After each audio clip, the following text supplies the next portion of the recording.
Pagi ni aku nak pergi sekolah. Aku rasa macam tak sedap hati lah. Macam ada orang perhatikan aku je. Sampai aku tak hiraukan kau aku ni kenyang ke lapau.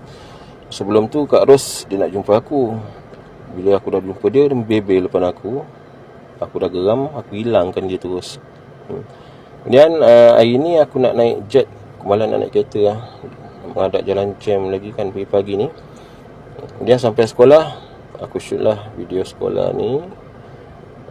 Selepas tu aku tersompak dengan cikgu ni. Dia sedih, dia menangis depan aku. Sebab dia terharu seorang influencer datang sekolah dia kan. Dan dia tak sangka dapat bersalam dengan aku. Kemudian aku tersempat lagi dengan artis ni. Siapa kenal artis ni? Cuba tag. Dia pun rasa macam excited lah aku datang sekolah dia kan. Dia pun tak sangka.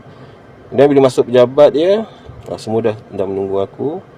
Dan dia pun guru besar bagi aku lah makan nasi lemak bungkus dengan garpu je. Kemudian dia orang buat presentation ni. Dia orang nak mohon supermarket kat sekolah ni. Jadi dalam hati aku cakap, makan nasi lemak bungkus dengan garpu dah hati yang minta supermarket. Kemudian guru besar dengar hati aku bercakap. Dia bagi aku pula makan nasi dengan lauk kari kan. Kemudian aku dah berubah fikiran. Aku sign lah, aku luluskanlah permohonan sekolah ni.